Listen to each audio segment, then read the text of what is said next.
Reversing a diet at first sight, you might assume that this strategy is all about eating more food to lose weight, but that isn't the case.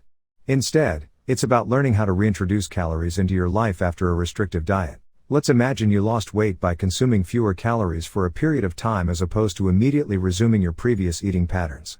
The reversal diet's proponents advise gradually increasing your calorie intake for 4 to 10 weeks by 50 to 100 calories per week. They claim that it could speed up metabolism, normalize hunger hormones, and lower the danger of binge eating or rapid weight gain. But what about those who support reverse dieting? According to the research here, licensed dietitian Cynthia Sass explains why that's not a good idea by citing research that demonstrate the detrimental effects that restricted dieting has on hormone balance and metabolic rate.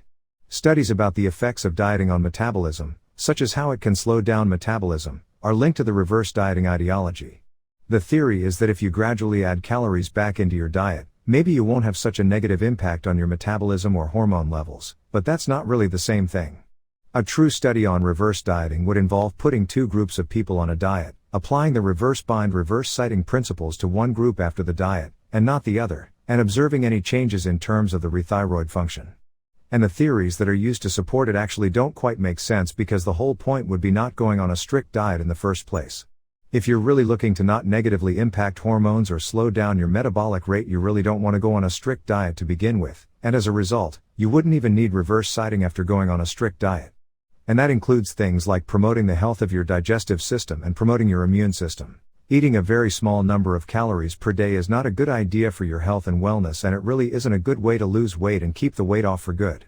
This is because healthy sleep, physical activity, and recovery from the wear and tear that exercise puts on your body are all important.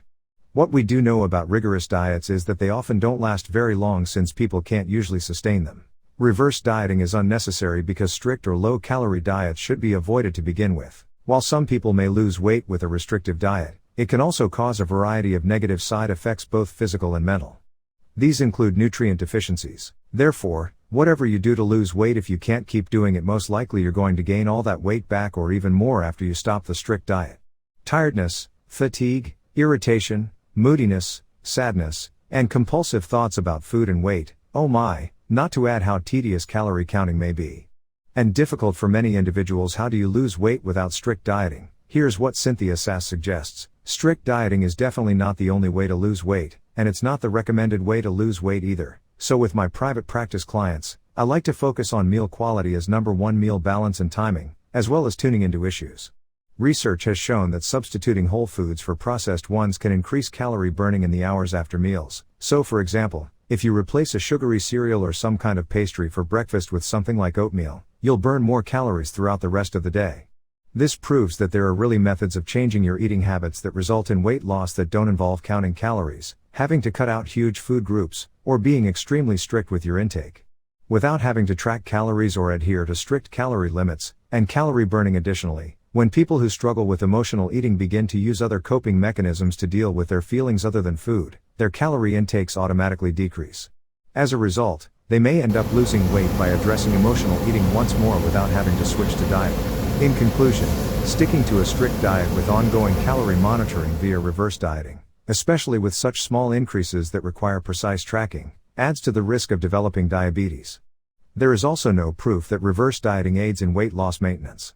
Long-term healthy weight loss results from changes in lifestyle that adequately nourish your body.